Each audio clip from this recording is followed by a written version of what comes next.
तो उसमें जब ये पहुंचे तो वहां पर क्या हुआ, धीरे धीरे वो चीजें खत्म हो गई। जो एक रिस्पॉन्सिबिलिटी थी इनकी, जो सबसे बड़ी गलती थी, इन्होंने अपनी देवताओं की फोटो वहां पे नहीं लगाई उस कमरे में, ना ही किसी भगवान को स्थापित किया। ठीक है, अब हुआ क्या, जैसे आप नए लोगों से मिलते हो तो कुछ नए लोग मिलते हैं जिसमें गर्लफ्रेंड भी बनती है, कुछ अच्छे दोस्त भी बनते हैं। तो वक्त के साथ कुछ ऐसे दोस्त बने जो स्मोक करते थे, जो ड्रिंक करते थे। फिर एक लड़की इनकी जिंदगी में आई, वो इनकी गर्लफ्रेंड बनी। सारी चीजें इसी तरीके से चलती रही, लेकिन भाग दौड़ में इतना ज्यादा बिजी थे क्योंकि एक हेड कर रहे थे उस यूनिवर्सिटी को जिसमें ये थे। तो यूनिवर्सिटी वालों ने ये पूरा उनके ऊपर भार दे रखा था कि अब जो भी काम होगा अदर स्टेट में या फिर कहीं भी जाना होगा तो आप जाओगे, और आपके अपार्टमेंट में जो दूसरे दोस्त रहते हैं आपके वो जाएंगे।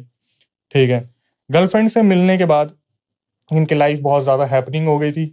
वो सारी पुरानी चीजें ये भूल गए, दिमाग से निकल गया, देवताओं की पूजा वगैरह सब कुछ। तो एक दिन जो गर्लफ्रेंड थी वो इनके पास आती है और बोलती है कि तुम स्पिरिचुअल थे एक टाइम पर, तुमने ये सारी चीजें क्यों छोड़ दी? तो ये बताते हैं यार भाग दौड़ इतनी है, नहीं वक्त मिल पाता, बाहर का खाना है, ये वो ऐसी सारी चीजें रहती हैं। लेकिन आयुष का अपने ऊपर ये भरोसा था कि कल को अगर मेरे साथ कोई भी दिक्कत होगी तो मेरे देवता मेरे साथ खड़े हैं, कोई भी दिक्कत होगी।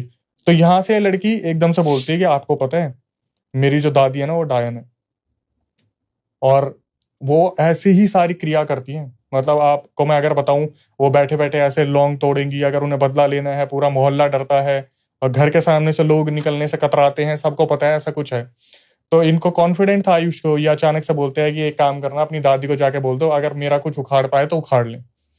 वो कॉन्फिडेंस था कि मेरे साथ तो मेरे देवी देवता चलते हैं तो कुछ नहीं होगा। तो जो बताने वाली थी गर्लफ्रेंड, उनका नाम तो मैं रिवील नहीं कर पाऊंगा, तो वो अचानक से बोलती कि ये तुमने क्यों बोला? तुम्हें पता है जब हम उनके बारे में बात करते तो वो सुन लेती।